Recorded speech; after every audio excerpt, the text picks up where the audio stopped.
Get ready for the action because two incredible Filipino animated movies are hitting the Annecy International Animation Film Festival lineup in 2026.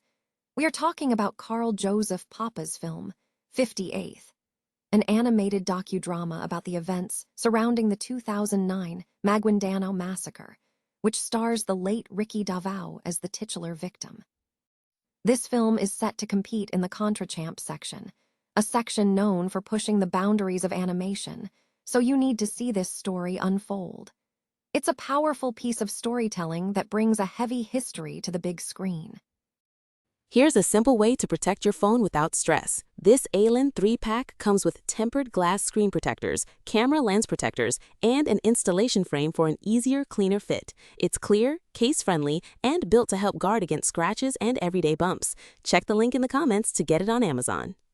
Next up, we pivot completely to the art world, as the Venice Biennale International Art Exhibition faces a major shakeup. The jury has resigned amidst a huge row over the exclusion of national pavilions representing territories where leaders face ICC warrants for crimes against humanity, specifically targeting Israel and Russia. This decision has sparked massive international backlash, with figures like Kaja Kallas of the European Union cutting a grant to the Biennale. We dive into the political and artistic fallout of this dramatic jury resignation. We switch gears to the world of streaming and blockbuster cinema with huge news for Greta Gerwig's Narnia. Netflix has made a massive first by announcing a wide theatrical release for Narnia, The Magician's Nephew, meaning audiences can see it in theaters before it hits the streaming service. This decision signals a major shift for Netflix, embracing the traditional big-screen experience for films with broad appeal across generations. Find out why this move has theater owners applauding, and what this means for the future of film distribution. And finally, let's look at the massive cultural convergence shaping the Global Arts Week. The 61st Venice Biennale is opening in May, bringing together everything from visual arts and architecture to cinema and theater. We'll explore the Turkish pavilion featuring Nilbar Gurs and the international art events happening across Europe and Asia, including major concerts by artists like Eros Ramazzotti and Metallica. Don't miss out on all the cultural highlights this week.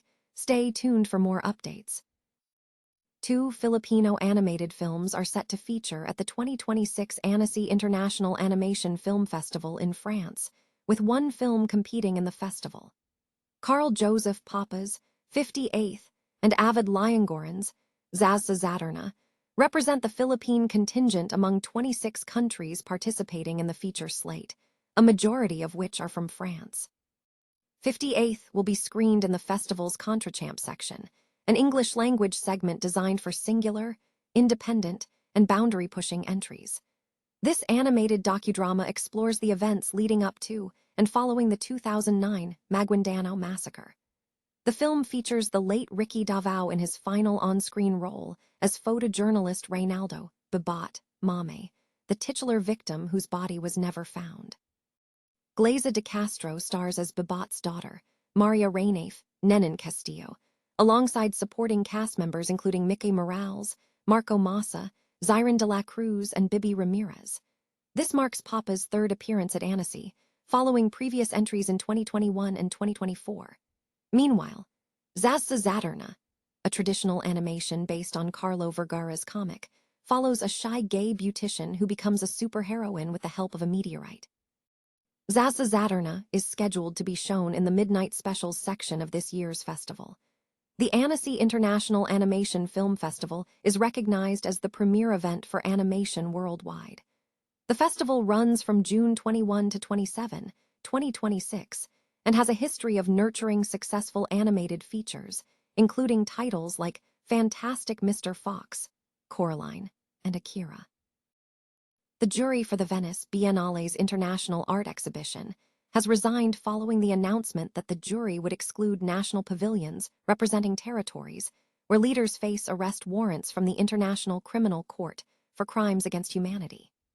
This decision specifically targeted the pavilions of Israel and Russia, whose leaders, Prime Minister Benjamin Netanyahu and President Vladimir Putin, have been issued ICC arrest warrants for alleged war crimes. The Biennale announced the jury's resignation in a brief statement on Thursday, offering no further details on the decision. This move follows ongoing controversy surrounding Russia's participation in the exhibition, which is one of 100 national pavilions in the 61st edition. The tension escalated as the European Union's head of foreign policy, Kaja Kallas, announced plans to cut a €2 million grant to the Biennale, citing the event's violation of EU sanctions against Russia following its 2022 invasion of Ukraine. Protests against Russia's presence have been vocal. Italian Culture Minister Alessandro Gioli indicated he would not attend the May 9 opening ceremony in protest. Exiled Russian Pussy Riot co-founder Nadia Tolokonnikova argued that artists imprisoned for their anti-war, pro-Ukraine stance represent the true face of modern Russia, suggesting the collective should curate the 2028 Russian pavilion. Conversely, Biennale Foundation President Pietrangelo Buttafuoco defended the decision to allow Russia to participate, noting the country has had a pavilion at the Biennale since 1914, despite withdrawing from the 2022 edition and being absent in 2024.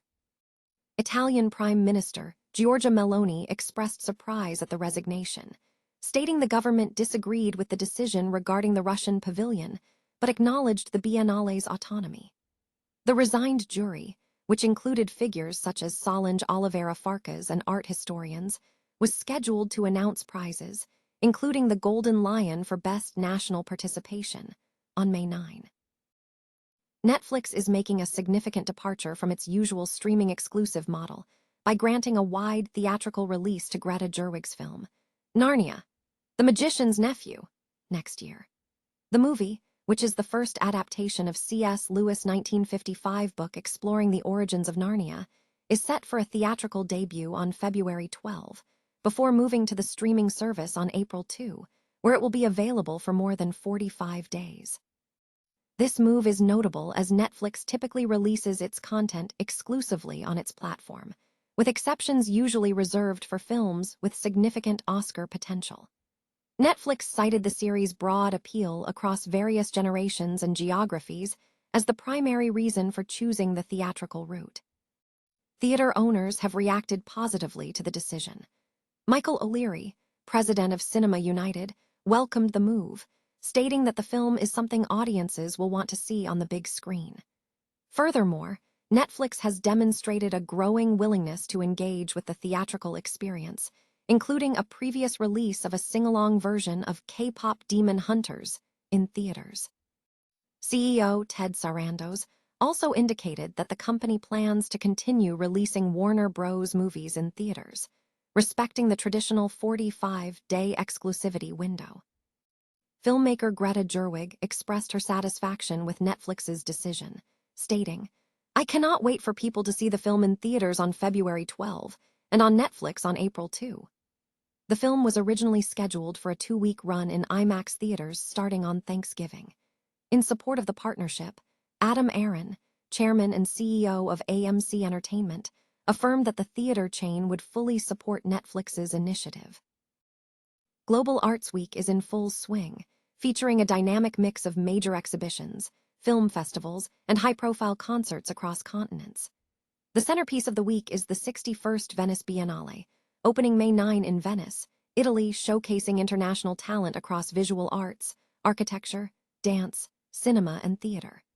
The Tuğçe Pavilion, coordinated by the Istanbul Foundation for Culture and Arts, will feature artist Nilbar Gür's. Gür's exhibition, A Kiss on the Eyes, explores identity and cultural memory through sculpture, photography, video, and performance.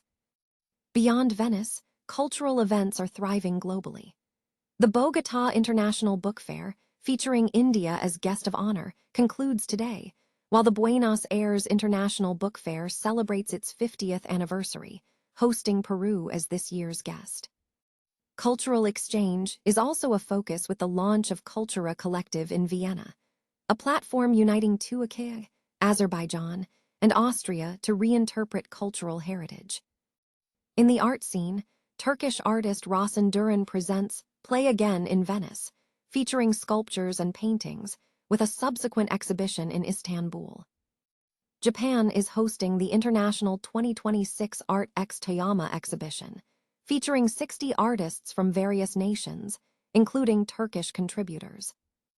Film enthusiasts will find major documentary events running, including the 69th San Francisco International Film Festival, concluding today, the 27th Jeonju International Film Festival in South Korea, the Taiwan International Documentary Festival in Taipei, and Documenta Madrid in Spain, focusing on contemporary cinema.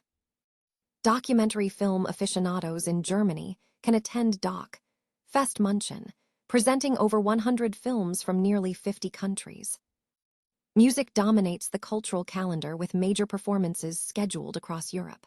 Violinist Andrei Rieu will tour Poland, while Italian star Eros Ramazzotti performs in Madrid and Lisbon.